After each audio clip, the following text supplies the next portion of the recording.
یہ تباین کی نسبت ملی. تو اب ہم کیا کریں گے، ہر وارث کے حصے کو 7 میں ضرب دے دیں گے، اور 7 میں ضرب دینے کے بعد اس کو 6 پر تقسیم کر دیں گے. تو اب 6 پر تقسیم کرنے کے بعد جو حاصل تقسیم ہوگا وہ اس وارث کا حصہ ہوگا. مثلا اس صورت میں مسئلہ 6 سے بنایا گیا اور بیٹی کو ثلثان ملا 4، تو ایک بیٹی کو کتنا ملے گا؟ 2. اچھی بات ہے. تو اب 2 جب ایک بیٹی کو ملا تو آپ کل ترکہ 7 میں اس کو ضرب دے دیے، تو 2 7 14 ہو گئے، اور 2 7 14 ہو گئے. تو اب آپ 14 کو یہ تقسیم کر دیں گے کس پر؟ 6 پر. 6 سے جو مسئلہ بنایا آپ نے وہ 6 پر آپ 14 کو تقسیم کر دیں گے. اچھی بات ہے. 6 پر جب 14 کو آپ تقسیم کریں گے تو دیکھا آپ کو کتنا ملے گا حصہ. پھر سے ایک بار آپ سن لیں کہ لڑکی کو کتنا ملا ہے؟ 2 ملا ہے. 7 سے تقسیم کیا، نہیں 7 میں ضرب دیا، یعنی جو ترکہ ہے اس میں، تو کتنا ہو گیا؟ 14 ہو گئے. اب 14 کو آپ 6 سے تقسیم کریں گے، 14 کو 6 سے، تو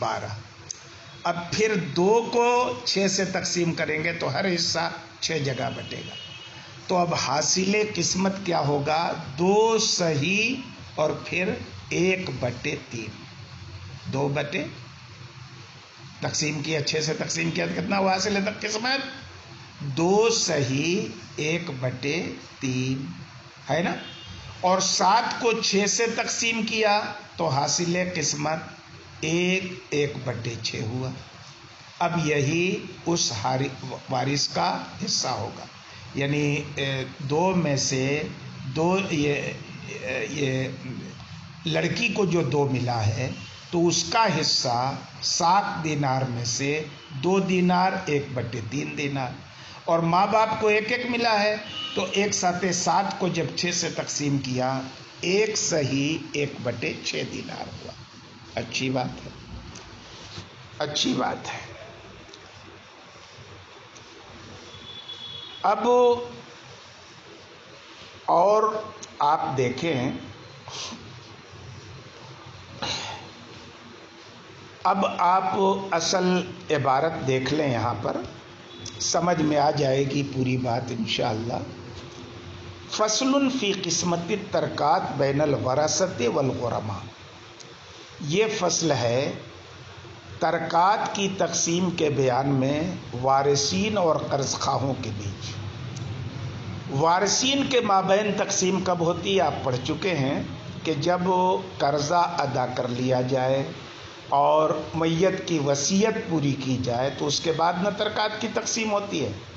تو اب مان لیجئے قرض خواہ ہیں، اور قرض خواہ اگر اتنے ہوں، یہ قرض اگر اتنا ہو کہ قرضہ ادا کرنے کے بعد ترکہ بچ جائے تبھی نہ تقسیم ہوگی وارثین کے بیچ، اور اگر کم ہو تو وارثین کے بیچ تو تقسیم نہیں ہوگی بلکہ قرض خواہوں کے بیچ تقسیم ہوگی، کیونکہ حسب منشا قرضہ تو ہے نہیں، کم ہے ترکہ اس سے. کہتے ہیں کہ جب تصحیح اور ترکہ کے مابین مباینت ہو، تصحیح اور ترکہ کے درمیان مباینت ہو. ابھی مثال میں نے آپ کے سامنے پیش کی. تو تصحیح سے ملے ہوئے ہر وارث کے حصے کو آپ پورے ترکے میں ضرب دے دیں گے، پھر مبلغ کو تصحیح پر تبدیل کر دیں گے. اس کی مثال کیا ہے؟ 2 بیٹی ماں باپ، اور ترکہ کتنا ہے؟ 7 دینار. اور تصحیح اور ترکہ میں موافقت ہو تو تصحیح سے ملے ہوئے ہر وارث کے حصے کو آپ ترکے کے وقف میں ضرب دیں گے، پھر حاصل ضرب کو یہ تصحیح کے وفق پر تقسیم کریں گے. تو اب جب جو حاصل قسمت ہوگا وہ اس وارث کا حصہ ہوگا. کہتے ہیں یہ بات تو ہر فرد کے حصے کی معرفت کے لیے ہو گئی، لیکن ہر فریق کا حصہ کیسے پتہ چلے گا؟ تو ہر فریق کو اصل مسئلہ سے جو حصہ ملا ہے فریق کو، اس کو آپ ترکہ کے وقت میں ضرب دے دیں گے، پھر مبلغ کو مسئلہ کے وقت پر بانٹ دیں گے۔ یہ کب ہوگا؟ جب ترکہ اور مسئلہ میں موافقت ہو، اور اگر مباینت ہو، جیسے فضرب فی کل ترکہ، تو اب ایسی صورت میں تصحیح سے جو فریق کو حصہ ملا ہے اس کو کل ترکہ میں ضرب دے دیں گے، پھر جو حاصل ضرب آئے گا اس کو پورے مسئلے پر تقسیم کر دیں گے، تو جو خارج قسمت ہوگا اس فریق کا حصہ ہوگا، دونوں صورتوں میں، یعنی توافق کے صورت میں اور تباین کے صورت میں۔ اب رہ گیا قرض کی ادائیگی کا مسئلہ۔ تو قرض داروں کا کوئی حصہ تو مقرر نہیں ہے، جتنا دیا ہے انہوں نے قرضہ اتنے اس کا حصہ ہے۔ تو اب مسئلہ یہاں تو بنانا نہیں ہے، مسئلہ کیسے بنے گا کہ ہر قرض خواہ کا قرضہ دین و کل غریم، یہ عمل میں ہر وارث کے حصے کی طرح ہوگا، اور سارے قرضے جو ہیں یہ تصحیح کی منزل میں ہوں گے۔